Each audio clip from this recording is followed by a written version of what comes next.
In this Copilot Unplugged video, I don't actually want to show anything about Copilot.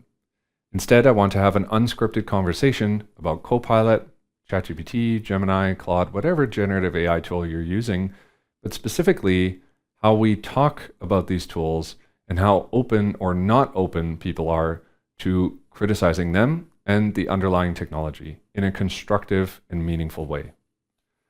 Something that I've been noticing a lot in the last year or two is that a lot of people are simply not very open or susceptible to criticism about these tools and technology, particularly when they have a vested interest in this technology succeeding, because of course they are commercially involved, or because they themselves have become very personally invested in these tools, and they've become more than just a tool, but also a part of their identity.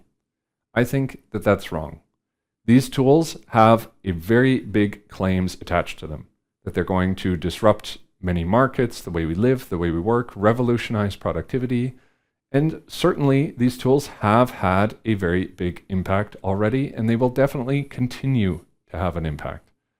However, when something has the potential for such a big effect, and it has very big claims attached to it, it also requires an equally large amount of skepticism, criticism, and constructive thought about what this thing is, how we're going to use it, and more importantly, how we can apply it to our real lives in a constructive and meaningful way.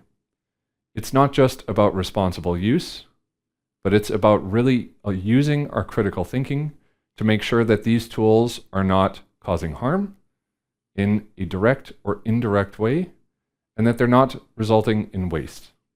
We need to make sure that the claims, the products, the features that a lot of these companies are putting in these tools when it comes to the focus on AI, that there is a truth behind them. I think that when we criticize and when we try to examine these tools closely, that a lot of people are dismissing this criticism, saying that it's cynicism, saying that we just need to improve prompts, we just need to improve models, saying it will work eventually. I think that these kind of cavalier statements are problematic, and I think that it is certainly creating an environment that is not very open to developing the kind of critical thought that we need to be able to use this technology effectively. If we want to leverage generative AI in a meaningful, in a productive, and a constructive way, then critical thinking needs to be put front and center. Not just critical thinking in a way of saying, hey, you should validate the outputs, but critical thinking about the technology itself.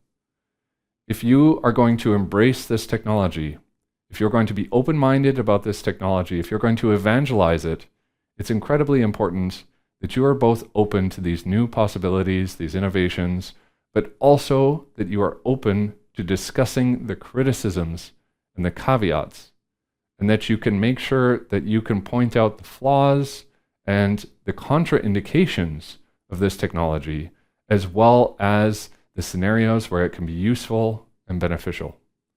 I don't think it helps anybody if we only focus on the positives, and it will only create a fictional narrative that over time will become problematic and will become harmful. This is something that I'm starting to see get a little out of control. It gets me more concerned every week, and I decided to just create a short video about it. So that's all I have to say. Stay critical, stay skeptical, and there's a big difference between criticism, skepticism, and cynicism. The first two things are healthy, and I think necessary if we want generative AI to bring value both in business and life. That's it. I'm going to go eat lunch now.